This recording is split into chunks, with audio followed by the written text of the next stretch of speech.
All right, it's another episode of TLDR podcast, number 39 to be exact. James just reminded me that's the number that comes before 40. So that is helpful, James. Thank you, my dog. Yeah, man. Yeah, dude. That's what I'm here for. Thanks. Yeah. So if you guys are watching on YouTube, you've probably already figured this out. But if you're not, Eric is not with us tonight. He's got a game, so he's going to be missing out this one. But hopefully we'll get him back next week. James, how you doing after helping me with the whole number thing? Oh, dude, of course. Big number guy. I like numbers, not as much as Tradon likes numbers because that's his job. But I've been pretty good. A little tired. It's been a long couple of weeks. But in the community college realm, sports are coming back. We got games this week. That means a lot more hours for me out there. But it's going to be fun to actually watch some sports in real life. It'll be good. Yeah, I'm jealous that you get to go to things in real life. Not much going on up here with that. Speaking of things not going on, Tradon the Oilers game got postponed. Yeah, two players on the Habs went into COVID protocol, so they postponed the game. First game in the North Division to face it. So I mean, we all expected it to happen, right? I mean, it just sucks it happens this late. And it sucks as an Oiler fan as it happens. We are on quite a streak. We're playing quite well, and to have that pause kind of sucks. But it's all part of the fun, isn't it? Yeah, it's actually pretty amazing that none of those Canadian. This is the first time. We're halfway-ish through the season. It's the first time any of the Canadian teams have had to deal with it. Obviously, they're doing a much better job than the American team, so good for them. Tyler, you're all decked out in Dodgers gear. Is that like foreshadowing anything that's going on later in the podcast? Or yeah, a little special preview. We're finally talking about the Dodgers. I obviously saved the best for last when I was planning these previews, so excited to get in that a little bit later. Opening day is next week, guys.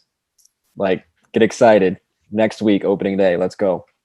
Yeah, I'm pumped. I'm wearing my Dodgers hat and my Kings jersey because the Kings are playing the Sharks right now.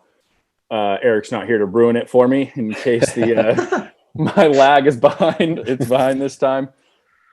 Just some news and notes. Thank you everyone who joined the bracket on our TLDR bracket. We got a ton of add-ins or whatever you want to call it. I think we had like really 70. Impressed.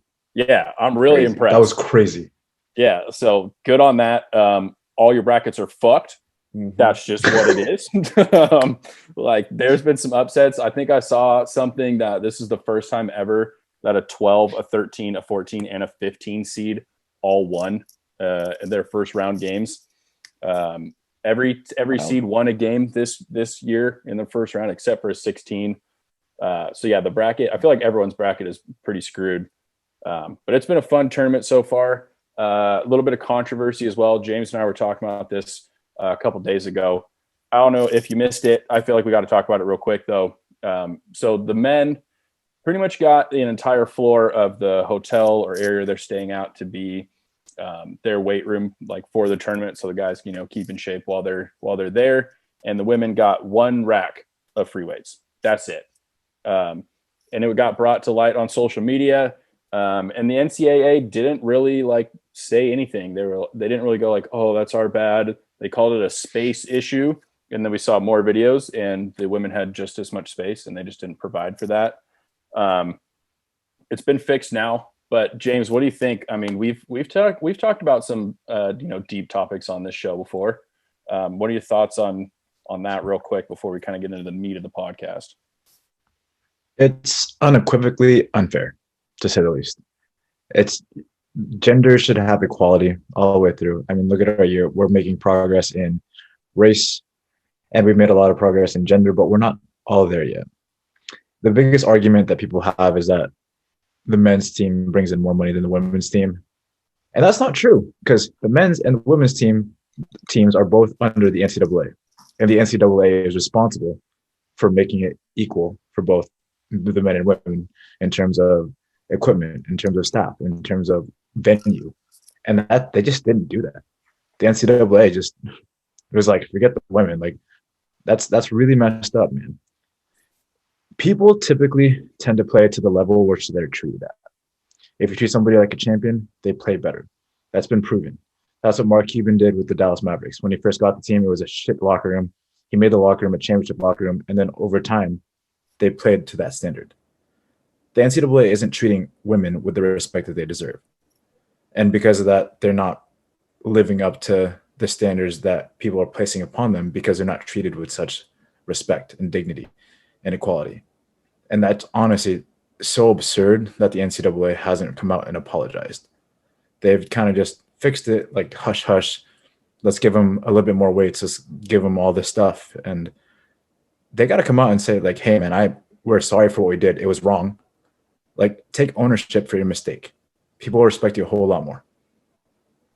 Yeah, I agree. I mean, the NCAA is not known as being the best, organization in sports anyway, just in general. They bring in a lot of money. Players get in trouble for trying to make money. We don't have time to get into that. But Tradon, Tyler, any thoughts on this little snafu, I guess, on the NCAA's part?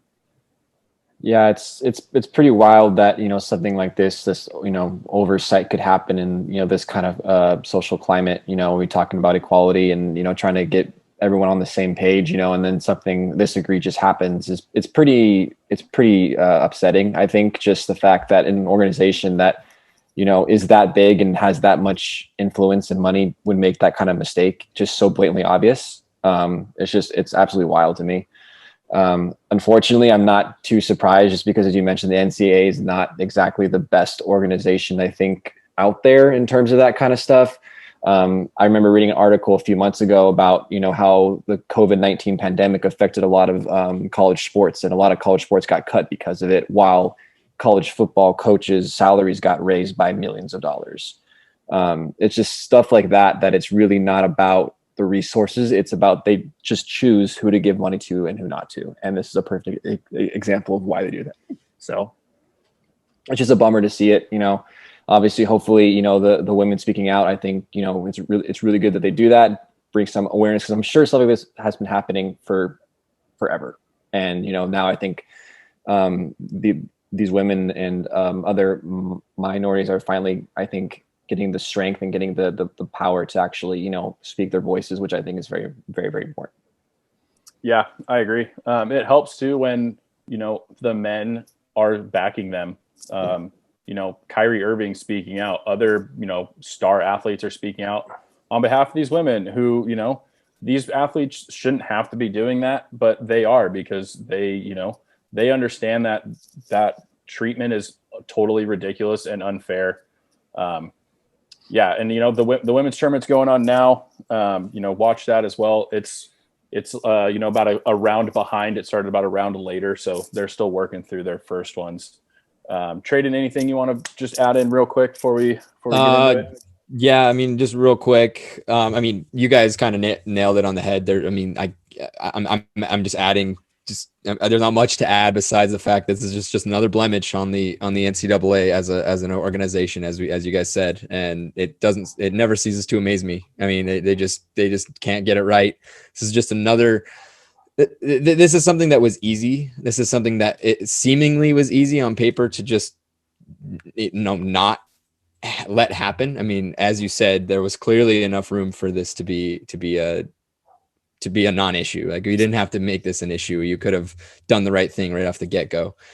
And it just shows that there's still just disparity, on the gender side, especially in sports. So, my ask of the NCAA is just be better, please and thank you. Just be better. That's really all you need. Like, what else do you say? Yeah, no, you're totally right. Just be better, NCAA. It's really not that hard. Okay, we're going to take a quick break, and then when we come back, we're getting into the last divisional preview before opening day. And yeah, we'll be right back. 3, 2, 1. All right, we are back, and we are down to the last and best division. I'm being totally unbiased here. Tyler, take us through the last division preview before we get going. Hell yeah, guys. We're talking about the National League West Division, home of the 8 seasons in a row champion, the Los Angeles Dodgers. Also, just real quick before we get into that, Opening day, T-minus 10 days away. So this is this is the last full week of spring training games. And next Thursday, April 1st, will be opening day. So we're looking forward to that. So we're finally down to our last division here. So let's get right into it. We're obviously leading off with the Los Angeles Dodgers, who in 2020 finished first place, best record in baseball at 43-17, and won the 2020 World Series. God, that feels so fucking good to say. All right, in the offseason, they added even more. Obviously, the big one was signing starting pitcher Trevor Bauer. They also re-signed their longtime third baseman Justin Turner. They also re-signed their bullpen arm Blake Trinan, and they also acquired another bullpen piece in Corey Knebel. Their projected rotation: Clayton Kershaw, Walker Buehler, Trevor Bauer, Julio Urias, Dustin May, David Price. You can throw Tony Gonsolin in there as well. I'm going to ask Alex a little bit later about that kind of bottom half of the rotation, how that's going to shape up. The projected lineup: catcher Will Smith, first baseman Max Muncy, second baseman Chris Taylor / Gavin Lux, shortstop Corey Seager, third baseman Justin Turner, and the outfielders are AJ Pollock, Cody Bellinger, and Mookie Betts. The good, obviously, fresh off our first World Series championship in 32 years. And we got even a little bit better, especially on the pitching side. And right now, there's really no one in sight for this Dodgers championship window. Looks like we're going to be, rolling for a few years here. And, 2021 should be just as good, if not better than 2020 for the Dodgers. The bad, it's kind of hard to pick bad with this team. To be picky, to be totally honest, I think that the closer role is a little bit in question. Kenley Jansen kind of ended the season not on the best note. He's been the closer for a very long time. Dave Roberts in spring training has pretty much given him full confidence as that closer. But we'll see. He's kind of getting a little bit up there. I don't know if he quite has the same stuff. So I think their closer role is a little bit of a question mark. And obviously the enemy from the South, San Diego Padres, got a lot better, and they're going to make a real threat for the Dodgers in that division.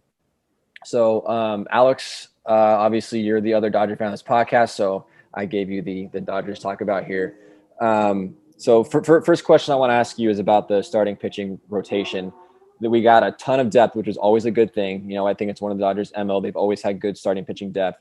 But typically, you have 5 starting pitchers in your rotation. I named about 7 or 8 of them, in my rotation. So if you're Dave Roberts, starting opening day, past, Kershaw, Buehler, and Bauer, which are the obvious top 3, who kind of round out the 4 and 5 spot for you?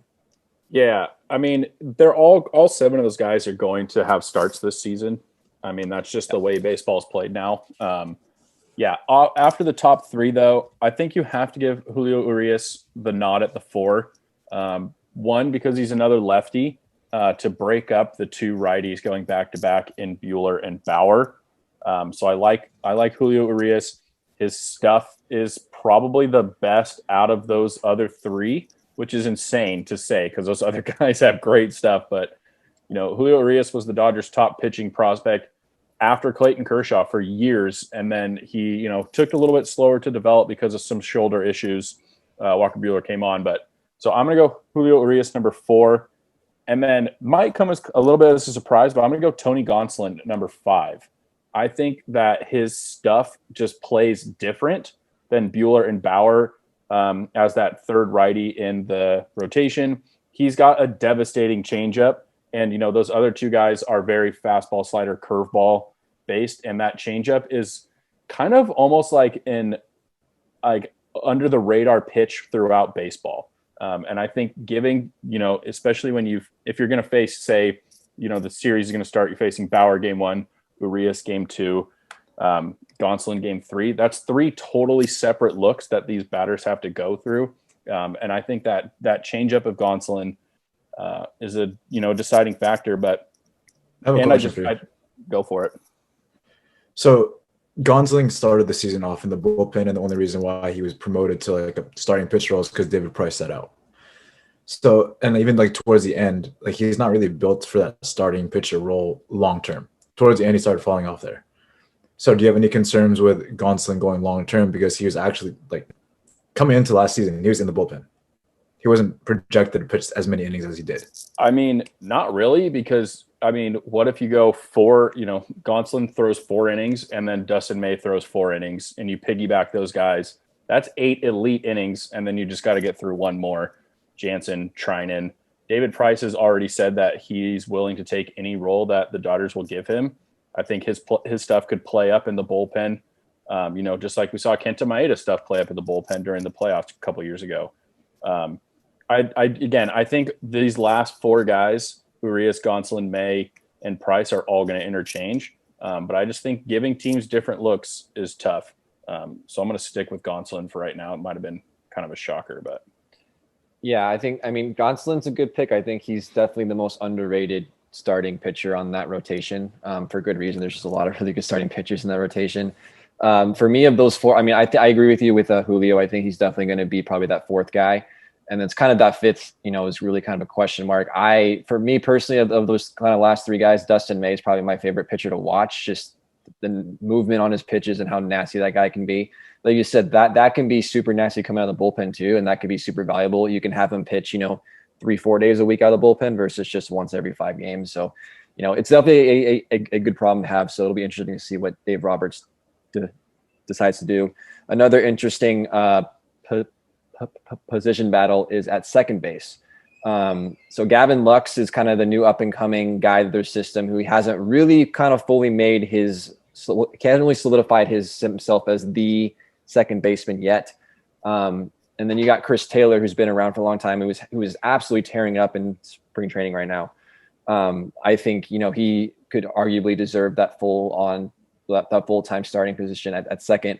With Kike gone, obviously that kind of brings in some opportunity there at second base.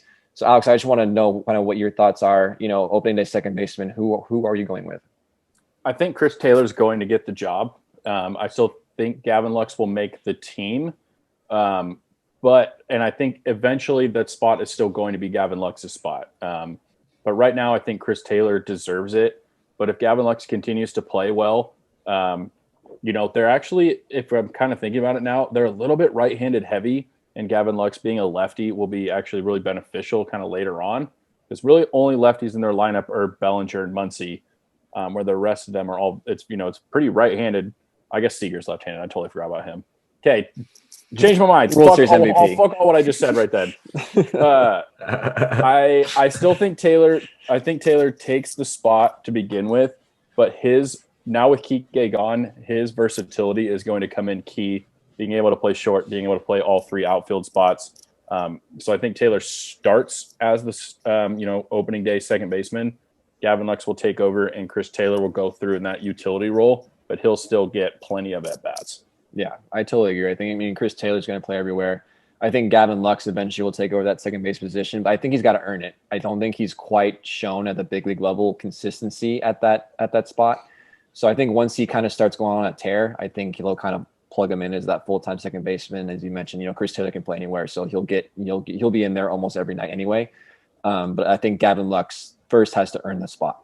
I don't think he's quite earned that quite yet, but I think he will.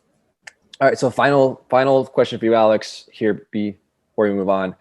The next team we're going to be talking about is the San Diego Padres. I think this is probably the most hyped up rivalry in baseball this year between the Dodgers and the Padres. It's going to be an absolute battle between these two guys. Just your general thoughts and just what you're looking forward to for this rivalry this season. Yeah, every single game is going to feel like a playoff game.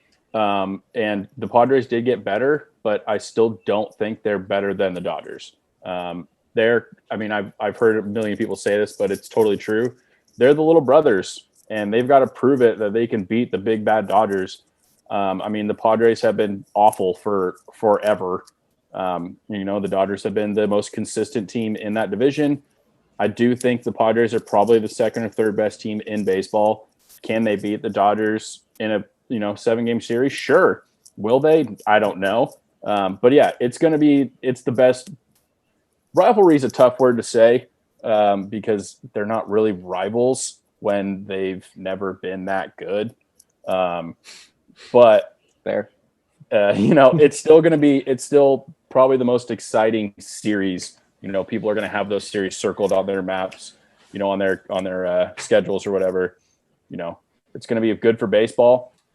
August 14th or whatever, Dodgers Padres Tuesday, Wednesday, Thursday series is still going to be really fucking exciting. Much better than a Pirates Marlins series in that same time frame. So it's going to be exciting.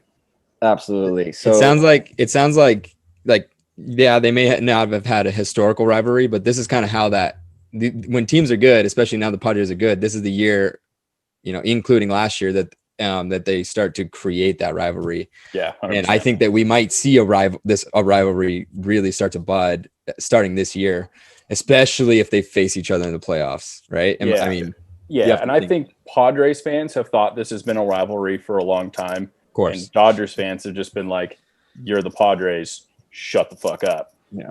But like, it's Dodgers Giants. They've been rivals since the 50s and further back. So yeah, I totally agree with you, Tradon. It's going to be so much fun to watch. Really excited. So let's talk about that team from San Diego, the San Diego Padres, Slam Diego. 2020, they finished second in this division with a 37-23 record, and they were swept by the Dodgers in the NLDS in the playoffs. Off season, as we mentioned, got a hell of a lot better, especially with their starting pitching. They traded for Blake Snell from the Tampa Bay Rays. They traded for Yu Darvish from the Chicago Cubs and Joe Musgrove from the Pittsburgh Pirates. So those are three. I mean, Darvish and Snell are aces on pretty much any staff, and then Musgrove is a very, very solid middle of the rotation guy. To add to an already pretty solid starting rotation, this is an absolute star-studded pitching rotation.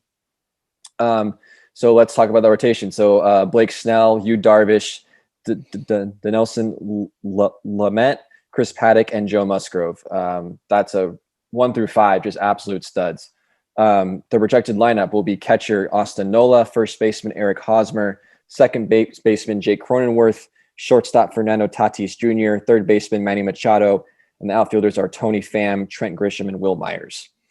The good for this team, it's already a good team that, as I mentioned, just got better. Arguably, they're the most exciting team to watch in baseball. I mean, I know Tatis Jr. Has so much flair, so much excitement, and he can back up, kind of the flair and the excitement that he brings. Slam Diego took over the nation last year, and it for good reason. And as I said, I think they have a legit shot at taking down the Dodgers. Do I think they will? Of course not. Am I biased? Yes. But if there is a team that can do it, it is the San Diego Padres team. They are that good. So the bad, I would say the one thing about the Padres is at times their offense can be inconsistent. I think they obviously, Machado and Tatis, are going to be there night in, night out. But past that, they have a lot of guys that just are pretty streaky. And then I think their bullpen identity, I don't think they really have a closer quite yet. And just kind of where their bullpen lines up is a little bit of a question mark for me. But other than that, I mean, this team is going to be very, very good. So James, you got the San Diego Padres here. So the first question I want to ask is everyone's going to compare the Padres to the Dodgers. So I want to know, stacking up against this Dodgers team and this Padres team, what do you think the Padres' strengths over the Dodgers are, and what do you think and what do you think their weaknesses are compared to the Dodgers? First off, you owe me a shot because you said his name was Tony Pham, and it's actually Tommy Pham. Damn it. Come on, man. Even I knew that. Strengths and weaknesses, though. Earlier, we just talked about the Dodgers and how great their starting pitching is, right? But I think that a Padres strength over the Dodgers is the Padres starting pitching, as in true starting pitchers. Like, I'm talking pitchers that can go 6 to 7 innings. Alex just made a good point earlier, and he said, Gonsolin and Dustin May will go 4-4. I mean, that's a starting pitcher, but I want innings eaters. I want people who can go out there and just rack up a ton of innings and do a really good job and be efficient while doing it. Yu Darvish was the Cy Young runner-up last year. Blake Snell was a damn good pitcher, and he had an innings cap. I mean, now he probably won't have an innings cap because we're not relying on analytics all that much as the Tampa Bay Rays did. Musgrove, always been consistent. When you have Dinelson Lamet as your number 5 guy, that says a lot about the entire rotation. Like, that guy has elite skill. He's had glimpses of greatness. He's just been kind of hampered by shoulder and elbow injuries as of late. But as a whole, like, he's going to be very exciting to watch. Going over to a weakness, you just mentioned it earlier, bullpen. That's huge. There is no consistent closer. There's not one guy that the Padres can go to right away. While, there's a lot of pitchers on the Dodgers who can switch back and forth between a starter and a bullpen guy. They can go 4-4 once again. He just keeps coming back to that. The one thing I am kind of concerned about with the starting pitcher of the Dodgers, though, is Walker Buehler. That guy has always had an innings cap. I don't think he's pitched over 100 pitches in a season, or 100 innings in a season. For some reason, Dave Roberts and that pitching staff is bringing him along really slowly. He's elite. He's really good. But I don't know why they don't let him go for more. Going back to strength over the Dodgers for the Padres, and that's the exciting factor. People want to come watch the Padres more than the Dodgers because they're San Diego. They do fun things. They do bat flips. They make baseball fun to watch. While, I feel like the Dodgers are more like the San Antonio Spurs. They're kind of like always good, always consistent. You know exactly what you're going to get from that. While on the other hand, it's like, I'm going to switch sports, but the Padres are kind of like the Kansas City Chiefs. They're explosive. Like, people come to watch them perform. It's fun to watch. But then going back to the last thing in the weaknesses of the Padres, and I think it's consistent hitters. For over the last 8 years, the Dodgers have always been consistent hitters, consistent in every single way, and hits, ERA, just scoring in general. I mean, last year they led the entire MLB in offense. Those guys are consistent. They have really good plate IQ. The Padres will hit home runs every once in a while, but the Dodgers will always score. That's what it comes down to. Yeah, I agree. I do think that honestly, looking at it, both lineups, I would say that probably the Padres do have a better starting pitching rotation.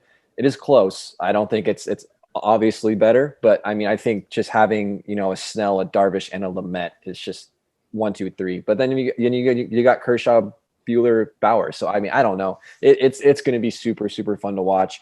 It'll be interesting to see how these two teams stack up. As Alex mentioned, every single series these two teams are playing are going to be on the calendar. Everyone's going to be watching them. So I think a lot of people still have the Dodgers winning this division. But the Padres will probably end up with the second best record in the National League. With that said, James, do you think the Padres pull an upset and take the division crown from the Dodgers for the first time in 8 years? There's always a chance. Don't ever count anything out, especially at this point in this season. It's not even start of the season yet. Don't count anything out. That being said, it's really going to come down to which team goes on a run for longer. Baseball is all about hot and cold, all using momentum. If teams get hot, they're crazy. You saw that with San Diego last year. They got hot for a stretch and they were scoring like crazy, hitting home runs every single game, multiple home runs, grand slams. It's going to come down to who goes on a run. It'll be close. Dodgers are probably going to win it, but I mean, there's always a chance. I was just about to say that was a very cute answer. I want a yes or no. Yes. Oh. All right. Fuck you, Dodgers fans. Yeah. James thinks the Padres will win the NL West title in 2021. We'll see. I'm super excited for these two teams to go at it. So I'm just excited to get this season rolling. So let's move on to the other three teams in this division. Just we gotta talk about them because I talked about all the other teams. So like the other teams are lepers to you, dude. They pretty much are. I mean, it's really Dodgers, Padres. Anyway, we'll get into it. Let's start with the third place finishers in 2020, the San Francisco Giants. They finished with a 29-31 record. Only missed the playoffs because of a tiebreaker situation there, but they became very close for being a playoff team last year. We probably would have gotten a Dodgers Giants playoff series, which would have been really cool. Which I was kind of hoping for that, but didn't end up working out. In the offseason, they signed infielder Tommy La Stella, starting pitcher Alex Wood, and starting pitcher Anthony DeSclafani. Their projected rotation: Kevin Guzman, Johnny Cueto, Anthony DeSclafani, Logan Webb, and Tyler Beatty. Their projected lineup: catcher Buster Posey, first baseman Brandon Belt, second baseman Donovan Solano, shortstop Brandon Crawford, third baseman Evan Longoria, and outfielders Mike Yastrzemski, Alex Dickerson, and Mauricio Dubon. The good of this team, I think they're starting to show signs of life. I think, like I said, they kind of made a run for a playoff spot. And even in 2019, around the All-Star break, they were kind of getting hot and were a fringe wildcard team at that point. So I think this team is starting to kind of, their younger players are starting to show up a little bit. And I think starting to kind of show signs of, this Giants team can start competing again soon. The bad, obviously it's just an older team. I think a lot of the guys that were around for those World Series runs are starting to get a little bit older. That kind of core is starting to fizzle out a little bit. And then obviously, as I mentioned, the Dodgers and Padres are running this division. So I don't think the Giants have any realistic chance. So Tradon, I wanted to ask you about these Giants. An interesting component of this Giants team, as I mentioned, that older core of those World Series wins. Posey, Belt, Cueto, and Crawford, all those guys are free agents after this season, which is kind of interesting thing because maybe they'll be available at the trade deadline, or they're just going to walk, or maybe they'll come back and they'll kind of stick around. So I want to know of those four guys, how many of them do you think will stick around moving forward? I honestly think it's going to be tough for it really is all dependent on how they play. And that's really what it boils down to. If I were a betting man, I would bet that maybe one of them come back, but I focused on the three big names, which were Belt, Crawford, and obviously the face of the franchise, Buster Posey. Those three guys are probably not making it back, and unless they really show that they can still play high quality baseball.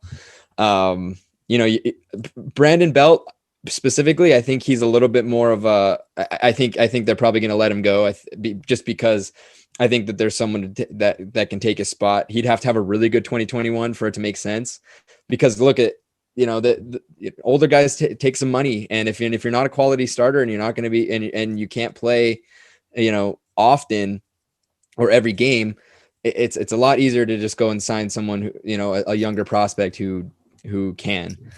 Brandon Crawford, same type of deal. I mean, Brandon Crawford is, he has a long decorated resume. Let's be real here. I mean, 2 World Series rings, 2 All-Star selections, 3 Golden Glove awards, and a Silver Slugger award. I mean, he's a shortstop that has he's been there, but as of late hasn't. And the question is there going to be someone that takes a spot? Marco Luciano is one of if not the best prospect in baseball, and he's in that system. And if he makes strides, Crawford's future is probably accounted for. And then you look at Buster Posey. This is one interesting. So they do have an option to sign him for that last year, and I think that 4 years ago, I think that everyone thought, oh, he's going to be back for that last year, right? But because it's such a high dollar number, you just don't know. That being said, him opting out last year really showed his value, because I think that his replacement was, right now his replacement is in the minors now because Posey's back. He did not have the greatest game, and it really shows what kind of value that a catcher of his caliber is to that team. And he's a fan favorite. So it's a tough question. I don't think any of them are going to be able to make it back just simply because the money just doesn't work.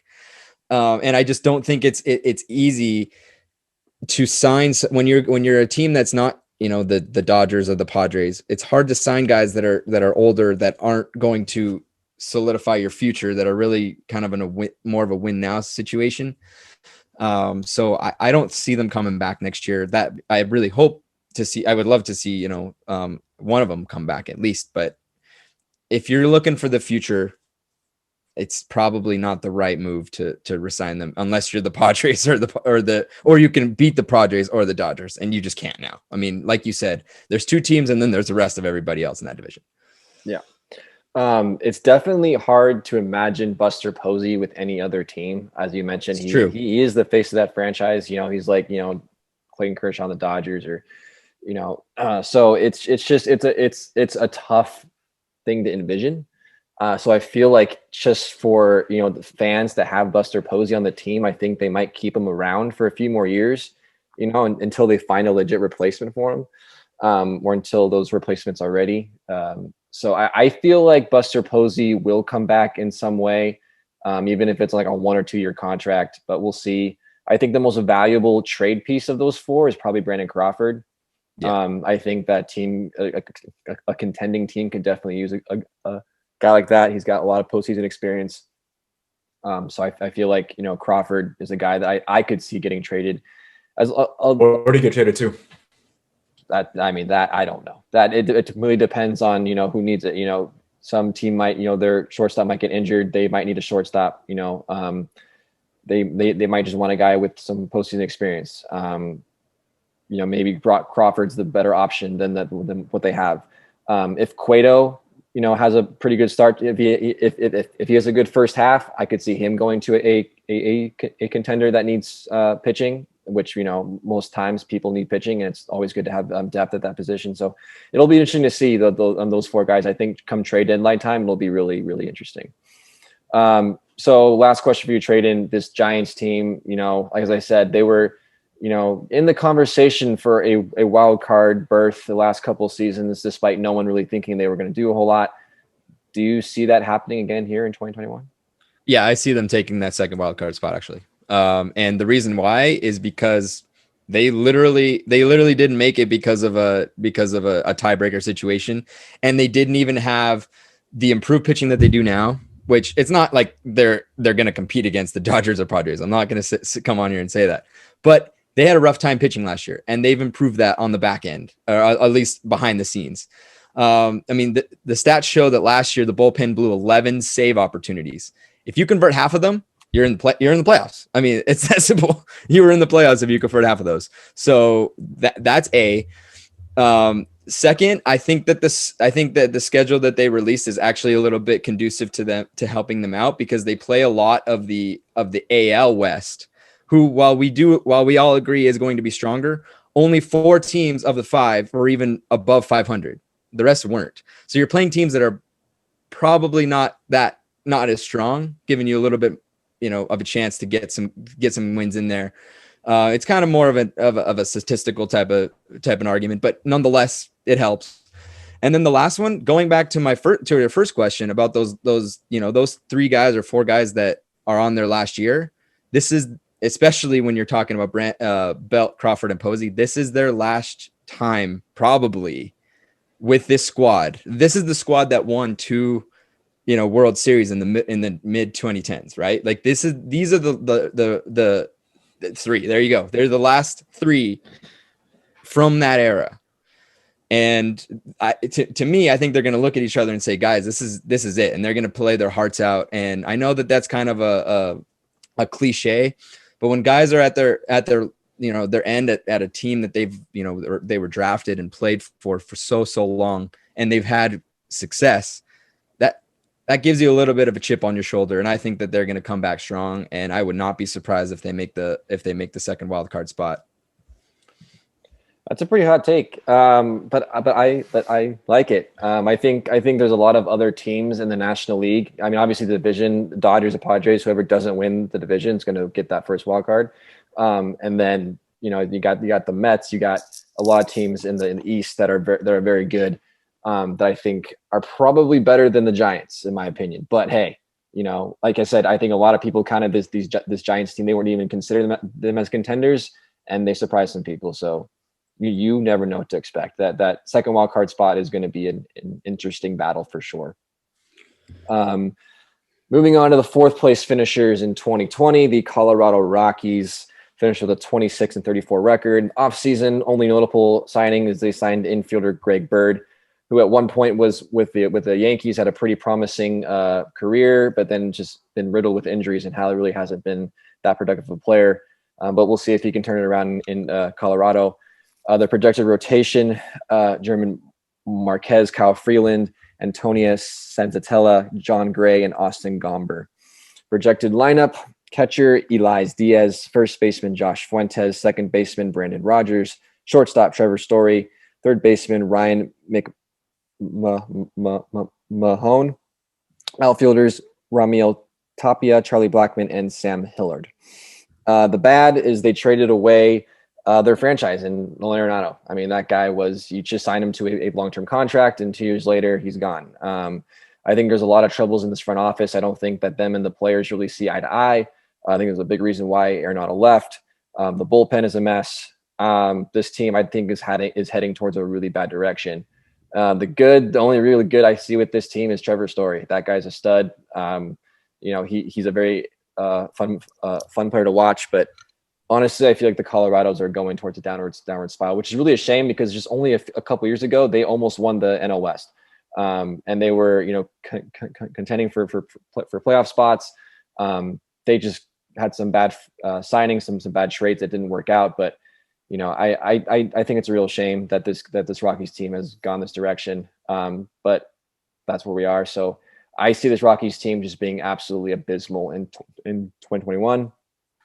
I really don't think there's a whole lot of hope there, honestly. I think they're going to kind of slowly trade away their pitchers. They're going to trade away everyone and just kind of start fresh. So moving on to the final team. Any Rockies fans watching or listening, yeah, I think they're out. Sorry, people. Sorry, the Colorado fans out there. 2020 fifth place finishers, the Arizona Diamondbacks. Probably one of the biggest disappointments in baseball last season. In the offseason, they signed relief pitcher Joakim Soria. Their projected rotation: Madison Bumgarner, Zach Gallen, Merrill Kelly, Caleb Smith, and Luke Weaver. Their projected lineup: Carson Kelly, catcher, first baseman Christian Walker, second baseman Eduardo Escobar, shortstop Nick Ahmed, third baseman Asdrubal Carrera, and outfielders are Ketel Marte, David Peralta, and Cole Calhoun. The bad pitching is not that strong at all. It's very inconsistent. You got a couple of guys that are pretty solid, but just depth wise, I don't think their pitching is all that great. And they're just an average team in like I said, a very top heavy division. So there's not a lot of hope there. I don't think. The good is this lineup is loaded with talent. And I don't think that they're that far from contending. If they can shore up some pitching stuff, I think this could be a very good team. I had them making the playoffs last year, and they finished last place. So it's kind of a confusing team to me. I feel like they should be a lot better than they are.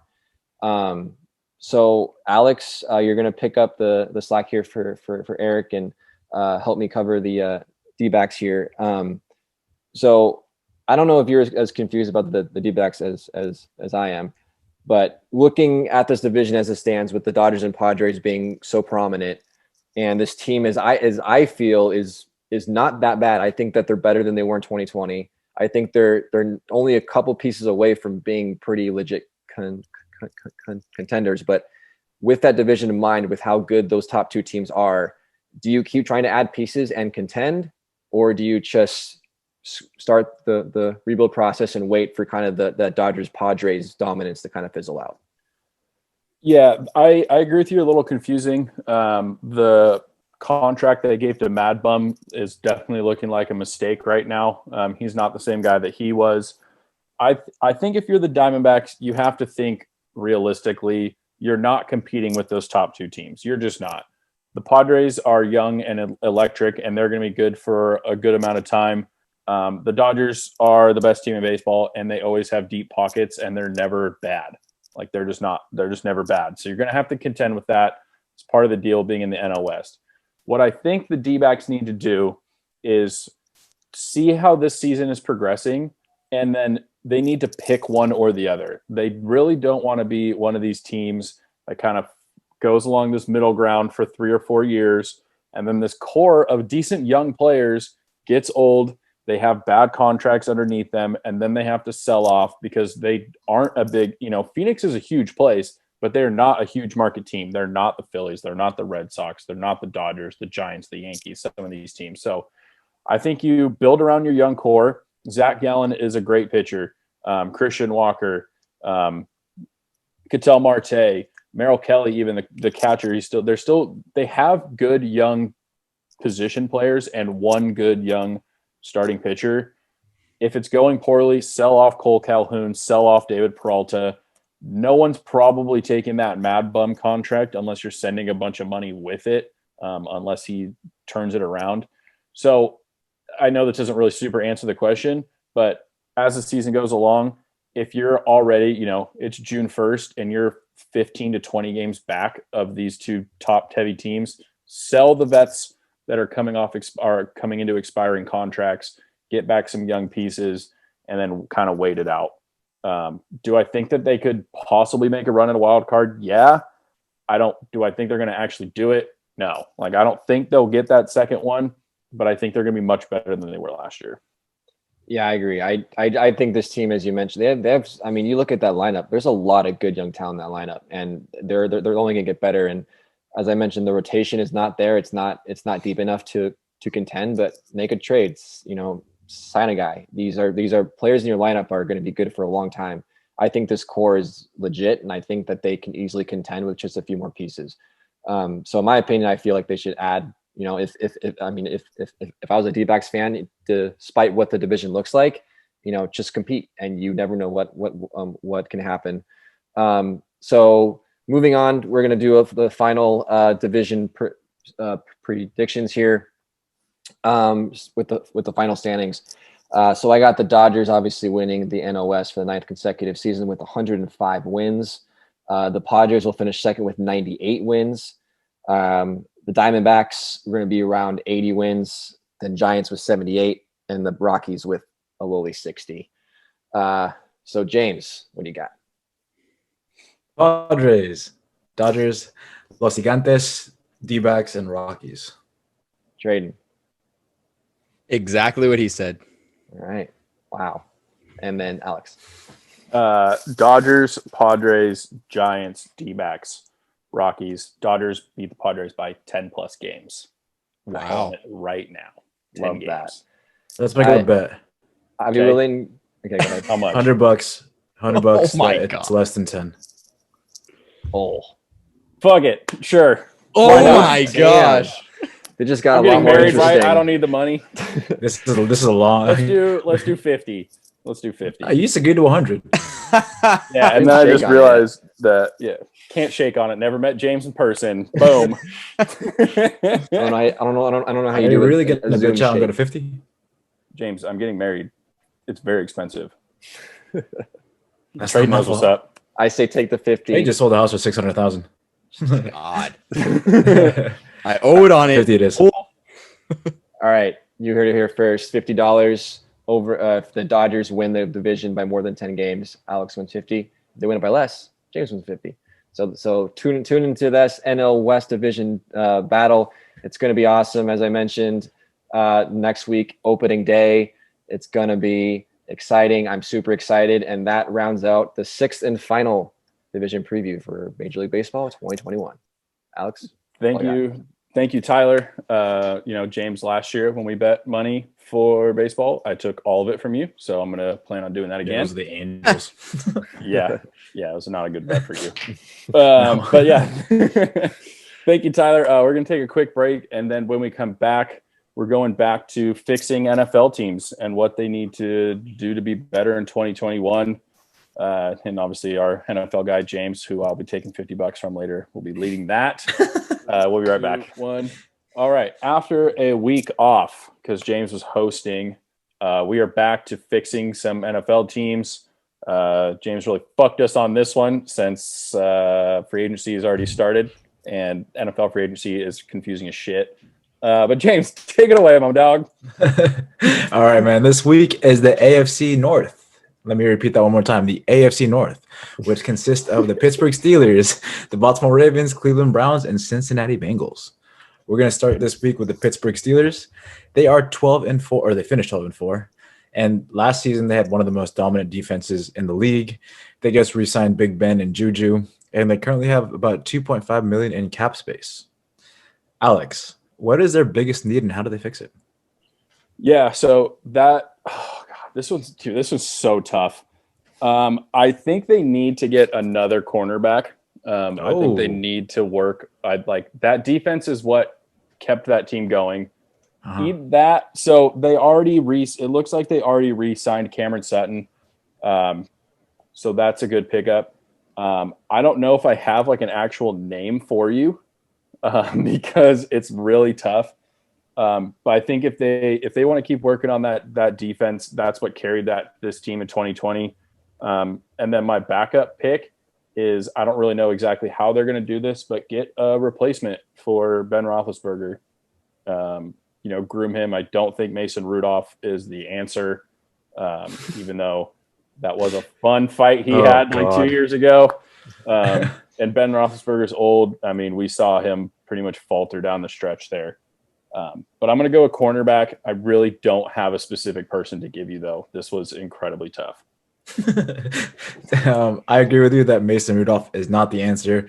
The tough part about this is they're number 24 in the draft. So, I mean, they really got to either trade up or hope for a Tom Brady in the 5th round, which is probably never going to happen again. Tyler, what do you got? I went with center. Their center, I believe, retired. If my sources are correct. So that's good. So that's obviously a really big decision. I think center is one of the most important ones out there. So I think they need to find a new center. I'm looking at the free agent list. Hopefully this guy didn't sign. Austin Reeder looks like a pretty good find there. I think free agency is probably their best bet unless they find a NFL ready center in the draft order, whatever they find. But I feel like free agency, getting a center, I think is really, really important. So I think they need to shore that part up. I agree with the offensive line portion of that. Trey, what do you got? I hate to do this. I actually am going to agree with Alex. I want to see this defense continue to dominate, but I do have names. I could see Gary Conley getting signed. He's free agent still. Or Richard Sherman. This is an older team that's looking to go for it, and I can see maybe if they can fit him in under the right dollars. I think that's doable. That's what I got. You need to make sure that defense it stays elite, because that's kind of all you have. Like, your offense is hit or miss. And I mean, I could come on here and say they need a backup to Big Ben. But I think that's a draft issue, unless you want to get Nick Mullins, but you don't want to get Nick Mullins. So.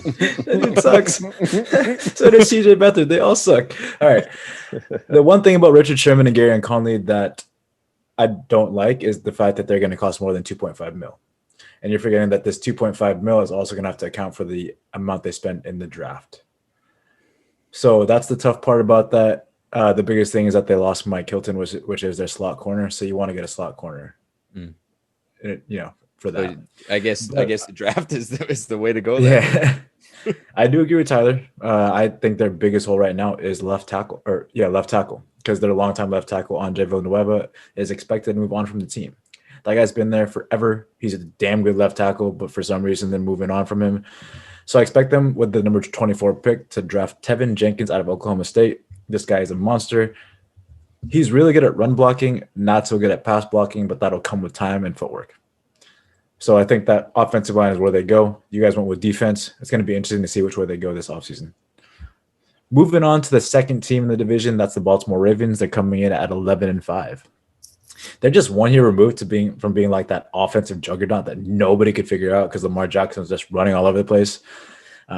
This last offseason, they've lost 2 key defensive players in Yannick Ngakoue and Matthew Judon, both on the defensive line.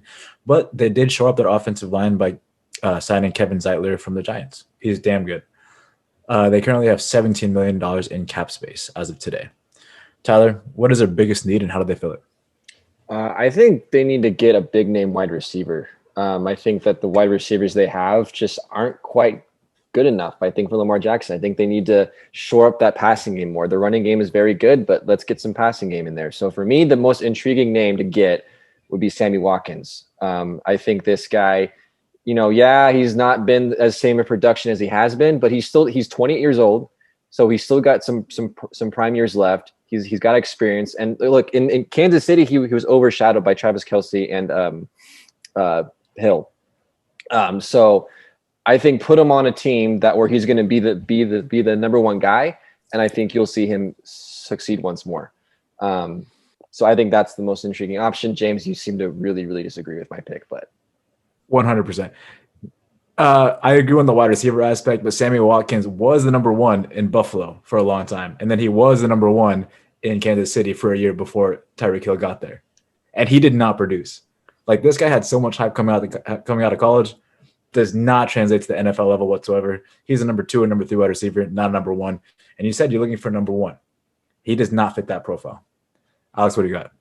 Okay, I agree with Tyler. They need, if we fully believe that Lamar Jackson can be a throwing quarterback, they need a number 1 wide receiver. They are late in the draft, I believe 27th or 28th. So they're a little bit further down in the draft. So my pick is Terrace Marshall Jr. out of LSU. It's the same system that Justin Jefferson came out of. He obviously did pretty well. And Jamar Chase. And you know who else came out of LSU? OBJ and Jarvis Landry. They've been doing a good job of getting wide receivers in the NFL. And, you know, Justin Jefferson did that with Kirk Cousins. So, yeah. Obviously, I think Lamar Jackson's a much better quarterback than Kirk Cousins.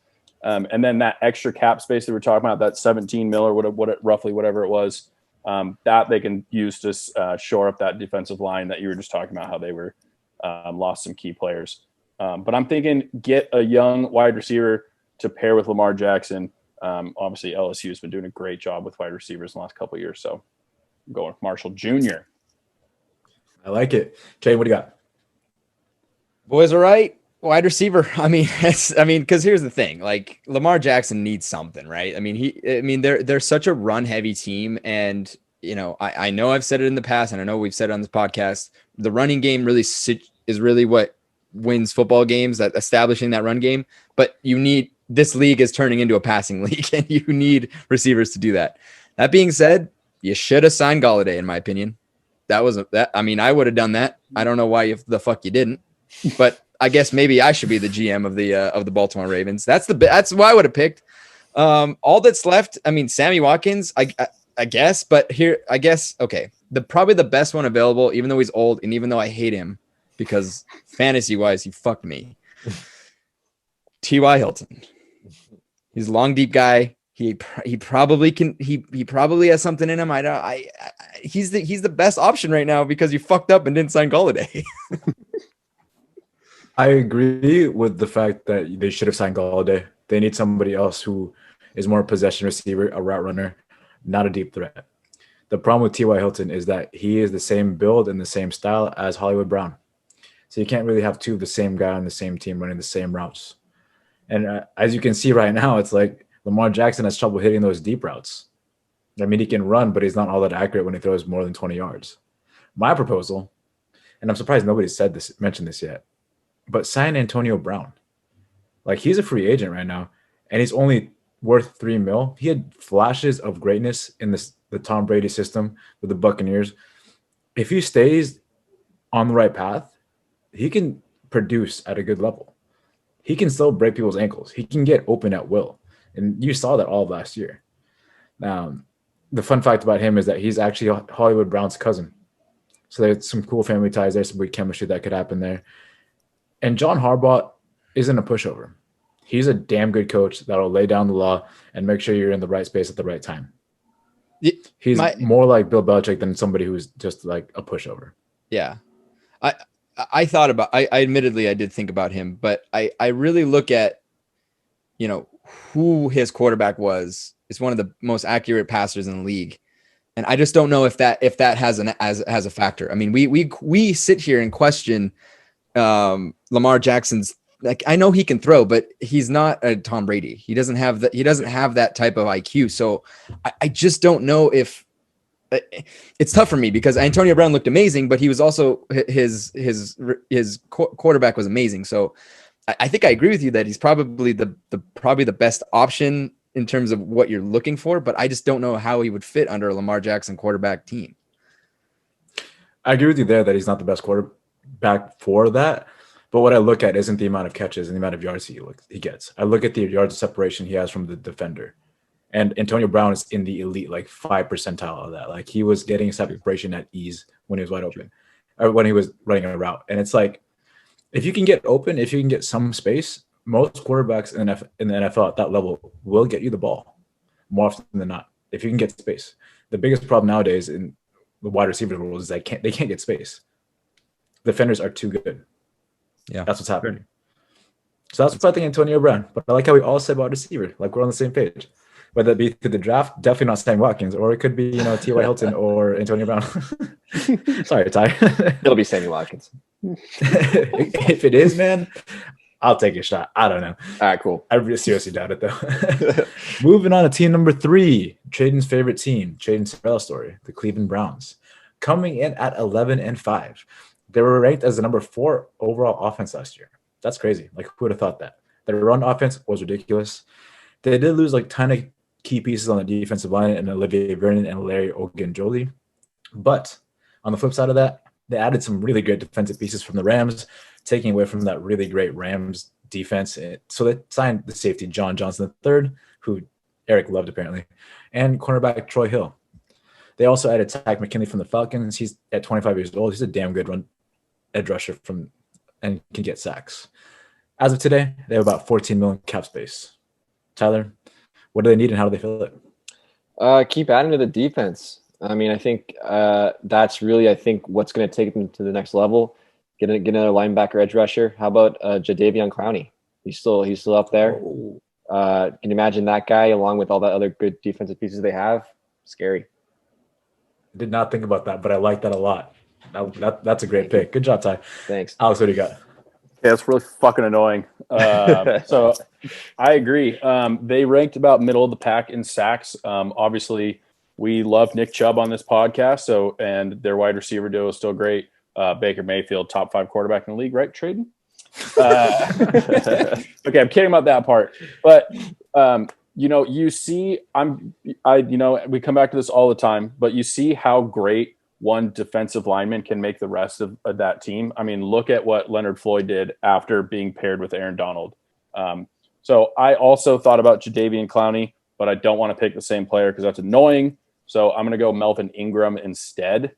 Give it another, veteran guy to pair with Myles Garrett, who is, a defensive player of the year candidate every single year. That dude is an absolute monster. Get more pressure on the quarterback.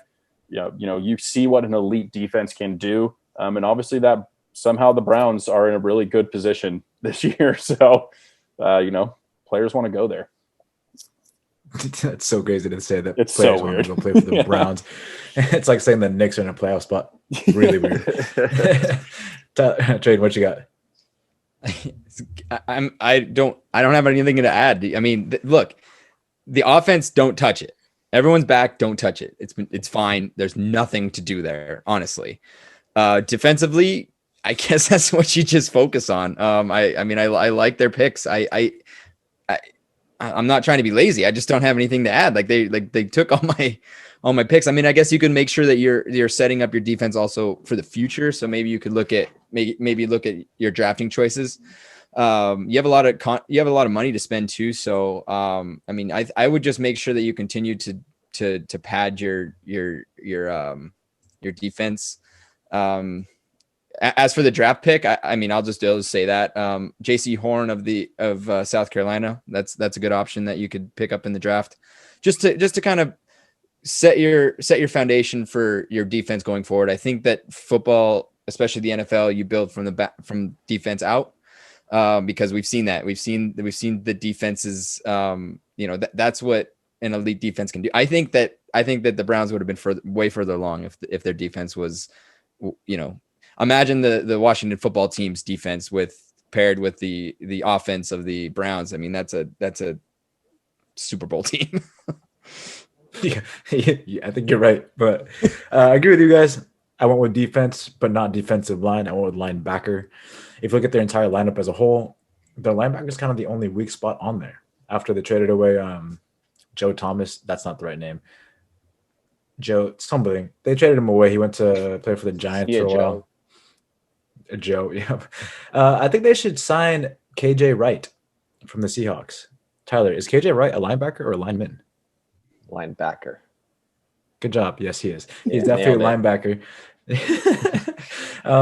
He graded out as a 6th best linebacker in the league last year. And the Seahawks drafted a linebacker in the first round last year that they're bringing along. I think his name is Jordan Adams. At 31 years old, they're not looking to resign him. The Seahawks are kind of going the wrong direction, especially with Russ trying to leave. It's not looking like they're as contentious as they were before. the cool thing about KJ Wright being at 31 years of age as an elite defender, he's only going to be asking for about $7 million per year. So that's plenty of space for the Cleveland Browns to sign him.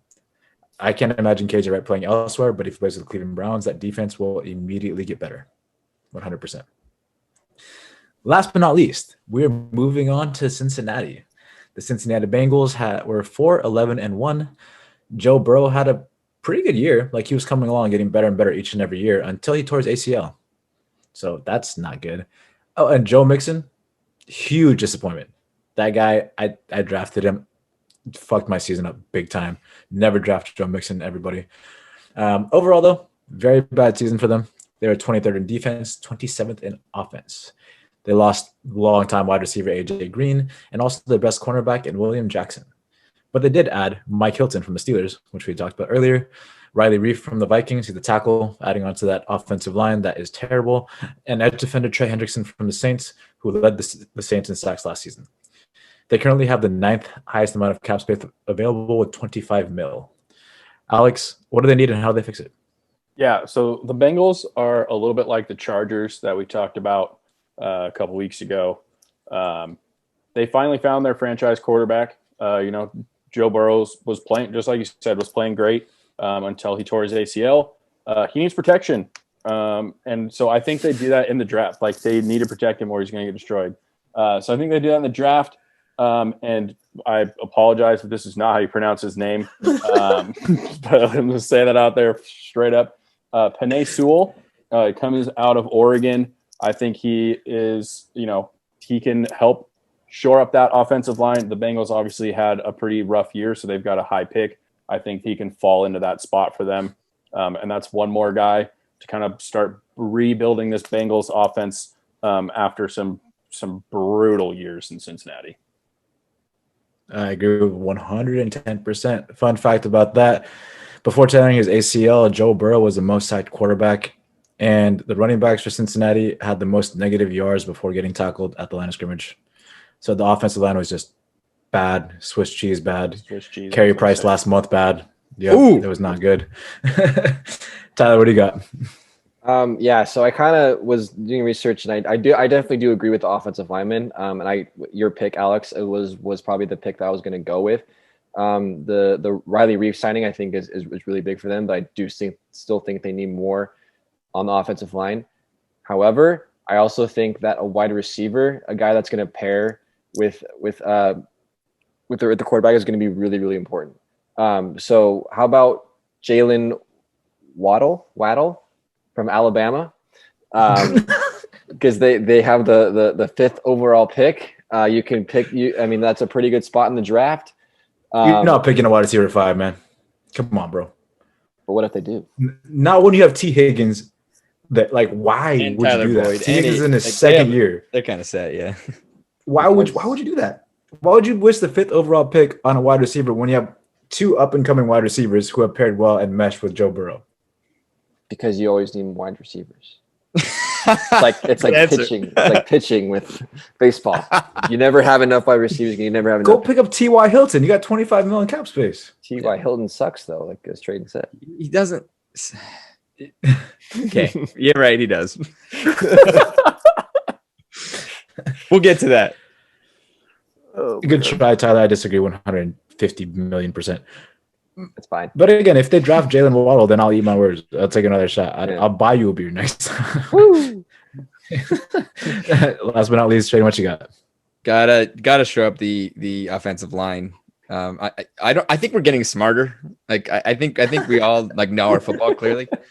I like the T.Y. Hilton though pick. I do like that because I just think it adds some dynamicness, if that's a word, to just made it a word. To the wide receiver core. But for my offensive line pick, I actually like Alejandro Villanueva, and here's the reason why. He's very good. And I think that he brings a veteran presence that Joe Burrow can kind of latch onto. I know that they're not.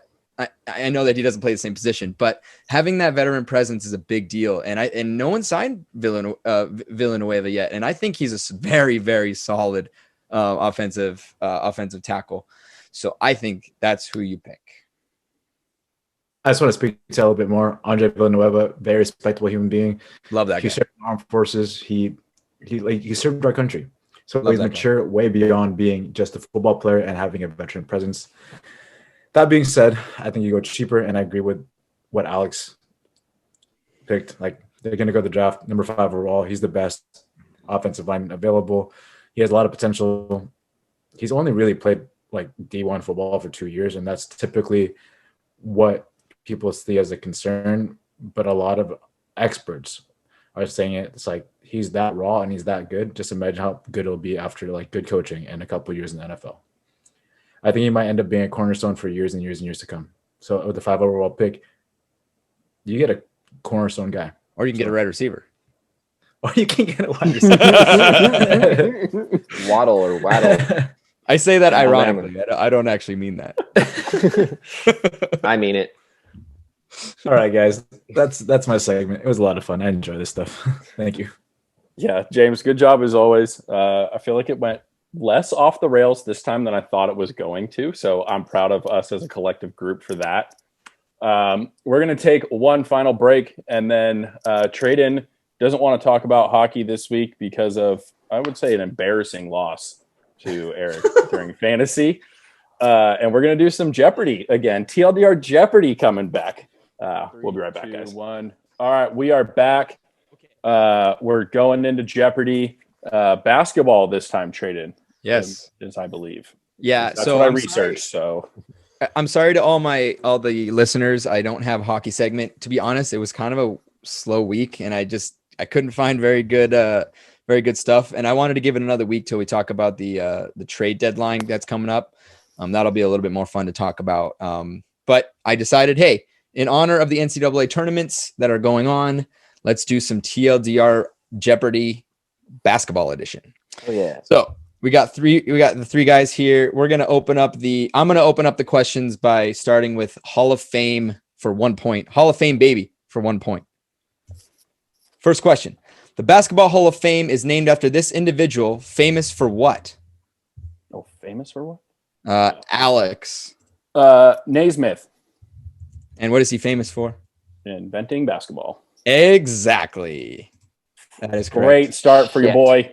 It is James Naismith, the inventor of basketball. Yeah. Quite easy. So give us the next one. Let's do play by the rules 1. All right. Before today's steel rim and net hoop, basketball was played with these. Ooh, James buzzed in. The basket, bro. Like a literal basket. Yes, that is correct. Specifically a peach basket or box. See, I was gonna say peach basket, so Oh yeah. Sorry.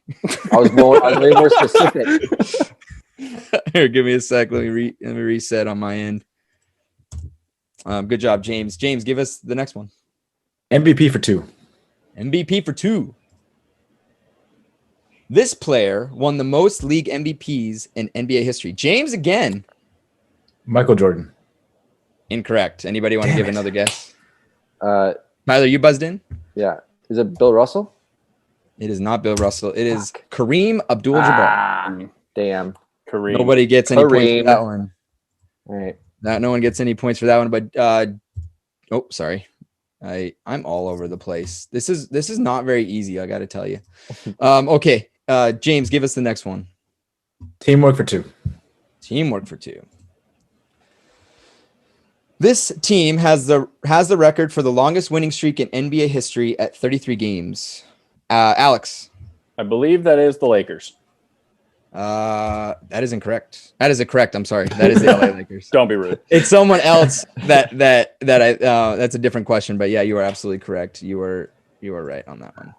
So as it stands after, what is this, 5 questions, Alex has 3 points, James has 1, and Tyler has a donut. I would love a donut right now. Me too. Alex, take it away.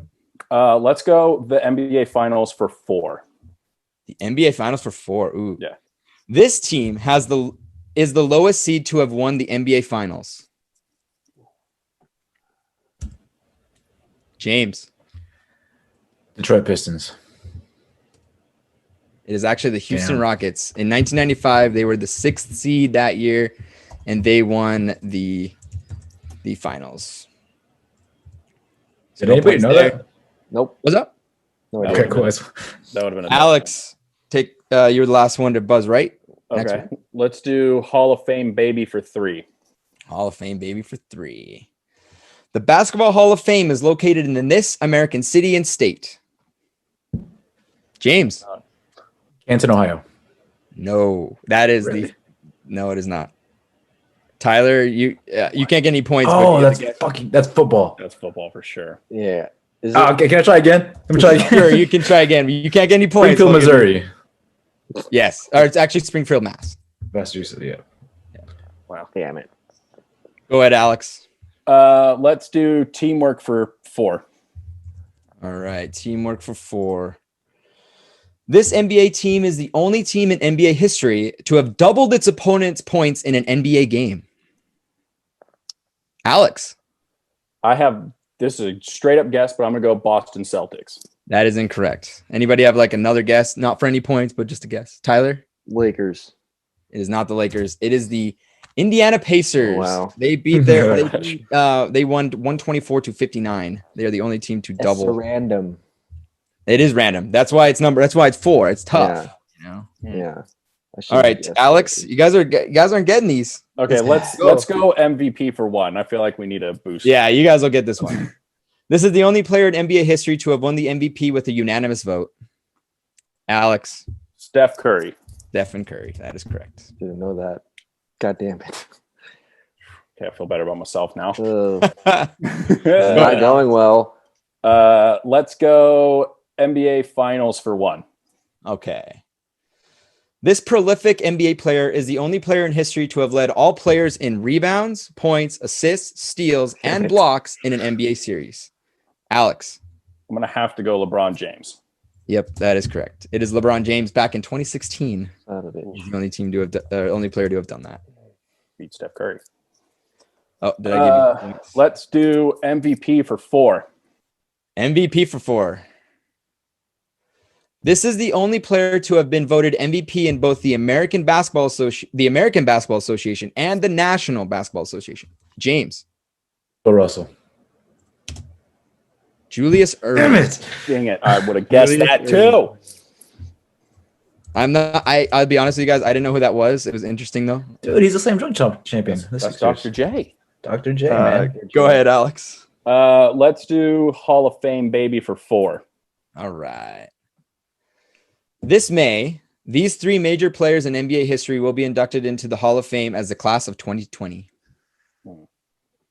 I know one of them for sure. One. I know everybody knows one. Okay. James? Here we go. Kobe Bryant, Tim Duncan, Steve Nash. Not Steve Nash. Kevin Garnett. Damn, Kevin Garnett. Close. Kevin Garnett. Well, you got like half a point for that or something, bro? Come on. That's not how Jeopardy works. I wish I can give you. I wish I could. I wish I could give you like half points, but I can't. Go ahead. Go ahead, Alex. Okay, let's get rid of 4s because we've been pretty pitiful. So play by the rules for 4. All right. This line and rule established in 1932 was used to combat the issues of stalling and the ability for teams to use the entire court to their advantage on offense. Tyler. Half-court violation? It's not the half-court violation. Damn it. The backcourt violation, bro. And James, just as a guess. Backcourt violation? Well, the line was what I was looking for. Oh. So it's actually the midcourt line. They added in the midcourt line. line. Oh, the line. I thought it was back the rule. Over. You couldn't come back over the line. This line and rule. Isn't that what I said? Just more. I was looking for the line. All right. Okay. All right. Whatever. Your rules. Your game. Your rules. My game. My rules. Yeah. Tyler still has 0. I thought I got that one. It's tight though. It's tight. There's still lots of points available still. So go ahead, Alex. I have 1. Let's do play by the rules 3. All right.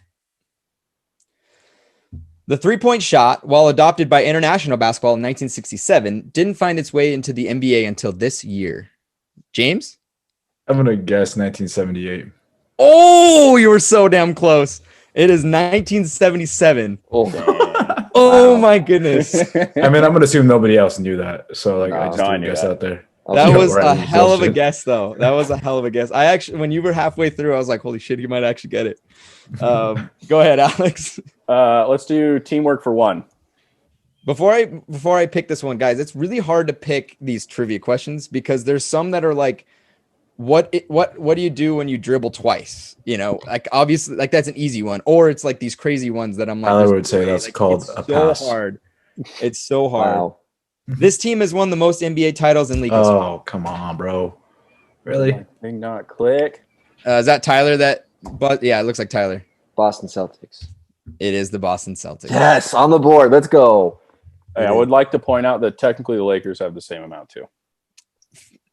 This trivia question obviously was before 2020. 2014. Fair enough. All right, go ahead, Tyler. Oh shit. Okay. Let's do play by the rules for two. Play by the rules for two. Founded to be unsuitable for dribbling and handling, these sports balls were used before the inception of the basketball. Tyler? Dodgeball. No. Damn it. Anybody want to throw out a guess? Was it metal? It wasn't metal. I really want it to be a bowling ball because I think that'd be really funny. It's not a bowling ball. It's actually a soccer ball. Ooh. Soccer ball. They were used first. But obviously they didn't really do what people wanted, so they made that. So No as way. it stands, we have 5 questions remaining. Alex still is in the lead with 5, and then Tyler and James both have 1. There is still lots of points on the board, so it's very tight. Go ahead, Tyler. Let's do teamwork for 3. Last question in the teamwork category. This NBA team is named after a TV show that aired in the late 50s and early 60s.